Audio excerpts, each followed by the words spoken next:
Welcome to another episode of Retro 79, and today we're going to be looking at the Sandrazor. And the Sandrazor is a G.I. Joe vehicle released in 1991, part of the G.I. Joe Valor versus Venom line. And it was like a reboot of the G.I. Joe series of toys after they had been on hiatus for a number of years, maybe 4-5 years, and yeah, had gone through some failed reboots and different toy lines like Sergeant Rock type figures, and yeah, they were looking to get the ball rolling again. So the new figures were slightly bit different, slightly differently articulated, and would come in a 2-pack, one good guy, one bad guy, and they were not bad. And the legs were a little bit long, articulation very much the same as the original GI Joe figures, but yeah, for me they were okay. I got a couple. I got the Cobra Commander and Snake Eyes figures because they're my favorite, two of my favorite, and they're always the go-to figures for any GI Joe collector. I think always they're the coolest looking. Now today's vehicle we're going to be looking at is called the Sandrazor, and this carries on the tradition of the GI Joe Jeeps. It looks like a lot like the one of the original Jeeps from the toy line released back in the first wave of toys back in 1982.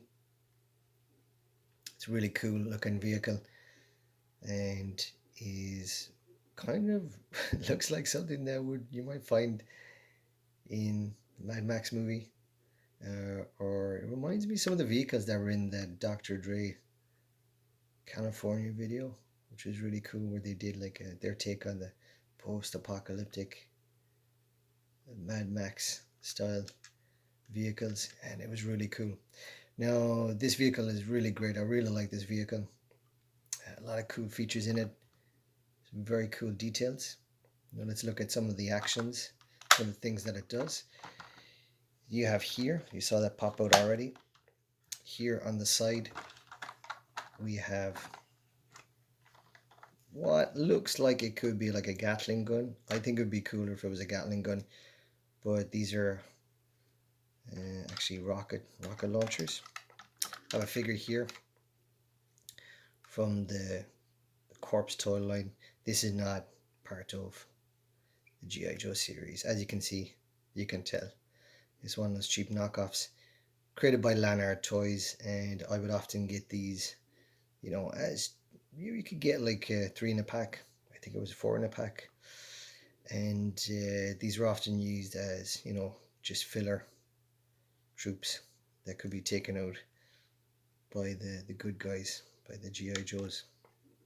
But this one is it's pretty appropriate for this vehicle. He's got this post-apocalyptic Mad Max look going on, and if you put him in here and you sit him down,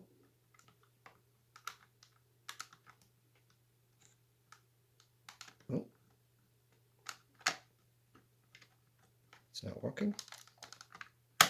Yep, and you flick the seat back like that, then you can see the guns come out on the side. Really cool. Now also some other details of this here. You have, unique to this toy range, you have the FX sound effects, and I'm missing here the gun that goes with this, which looks a lot like the Rambo 2 machine gun that Rambo is holding up. Big huge machine gun that can is usually operated by 2 men, which you cannot lift on your own, but in the Rambo movies it's an iconic gun that he uses, and it would usually fit inside here, and when you put it in here, create sound effects, or you can put it in the side here on the top turret, also, which makes some sound effects. Now here on the side, we have, if you can see that, we have some buttons here which repeat in a loop. This one not working so well, just have to be careful when you press it, and they create these really cool noises. I like that. That's a really cool touch, and you know, they've managed to fit this in nicely here. It goes down the bottom. You can take off the panel here and the sound comes in through here. I really like that they add the sound effects here on that. Now, some other cool features. You have this lovely little drawer that pops out the side here. You could maybe put some weapons in here, or you can see there's a clip here so that you can stand your figure on the side, which is really cool. So he could be standing on the side and, you know, holding on to the sidebar here as you're driving into battle. This one's not really fitting in too well, maybe because it's a Lanard toy, and yeah, but yeah, you can see here you can do something cool like that. Have the the characters on manned on the side. You could fit like, you know, maybe 1, 2, put a guy in here, 3, a couple of guys on the top here, 4, 5. You could easily fit 5 figures in here. That's quite a lot for such a small vehicle, and yeah, really cool. Can pop them in here and then easily, if you don't want to use it, just slide it back in there. Really cool. Now on the front here, I presume, you know, I don't have the missing gun here, so I presume this turns here, the Gatling gun. This turns here when you put in the FX sound effects noise. Now on the top here, you have these really cool guns. Pom-pom guns or pow-pow guns, I don't know what the name is, but there's buttons underneath here, or sliders, and you can slide them back and forth. Makes the guns go in and out like that. You know, it's a disappointment. They really missed the ball here. I would have preferred if they had some kind of button you press with the sound effects where, you know, the guns would go by themselves, because this is it's a bit annoying and it's not very comfortable. Even for me, I'm finding it difficult to push this. For a kid, you know, maybe even more difficult. You can see here a little bit of bending here and damage, but they didn't break off, but I think this is just from overplay. Now, maybe the reason why they didn't make that automatic, you have to do it manual, is because here you can see you have 3 slots for missiles, and there's a cool thing here on the top.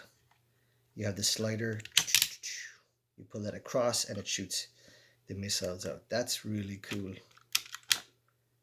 idea, and I can imagine that looks really cool when it's working. Another thing that I'm missing here, as well as the rockets that I'm missing up here, is on the side here there was like a large spotlight which would go on the side here. Another cool feature, and you can imagine, you know, pretending that you're doing desert night ops or something like that, and have the spotlight as you're riding into battle. Really cool. Some very nice details here. You have like some kind of air canister or something.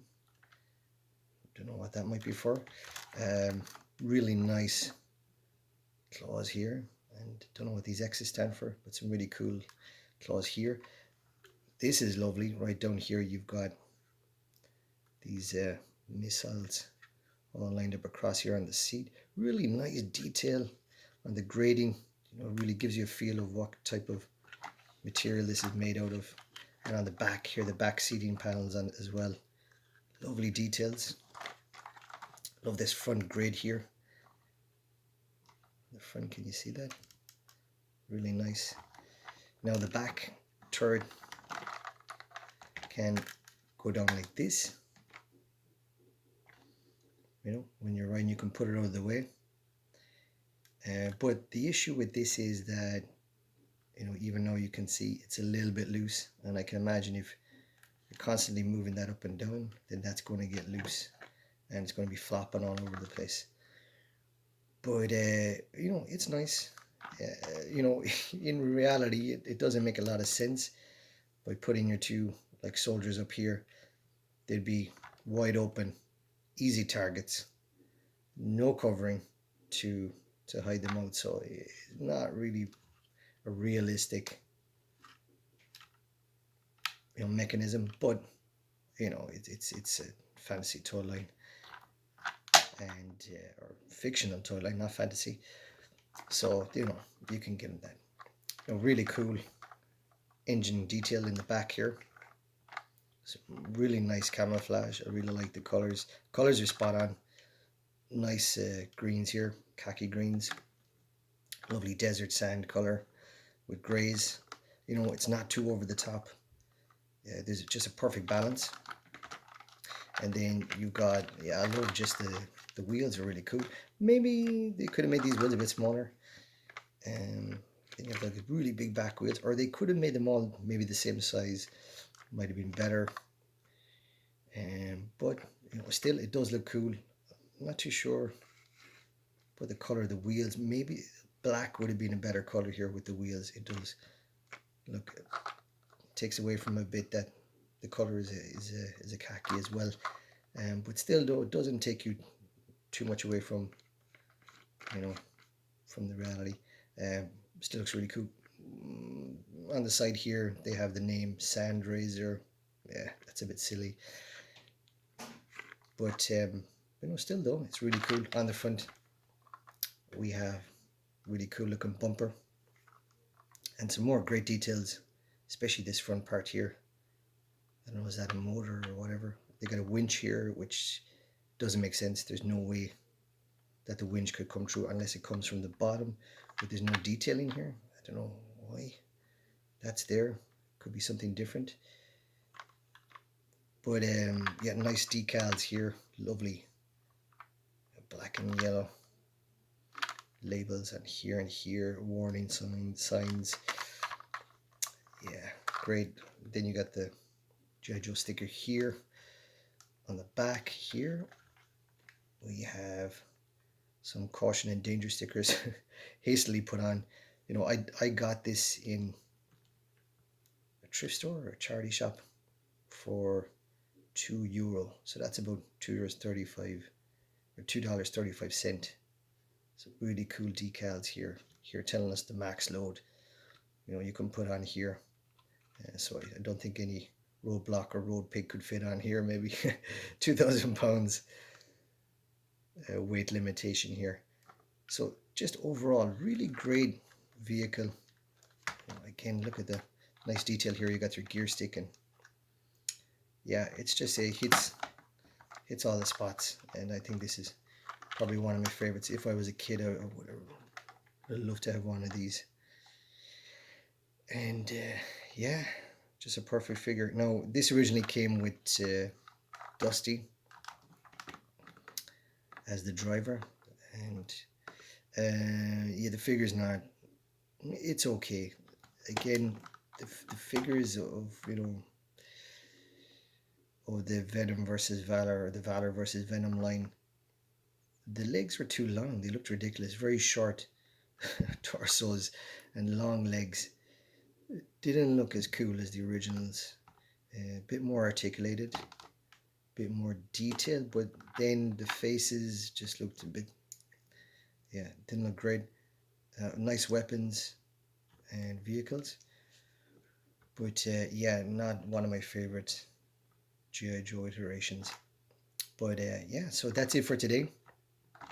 Really cool. If you can get one of these, yeah, really have a look out for them. They're really cool. They should be going for cheap, and they just look excellent. Really nice display, and yeah, I can't see any faults with this. Just watch out for the top turret here, a little bit loose. Watch out for, you know, here the plastic bends a little bit, and in here you've got like really gentle parts here, the gear stick and the steering wheel as well.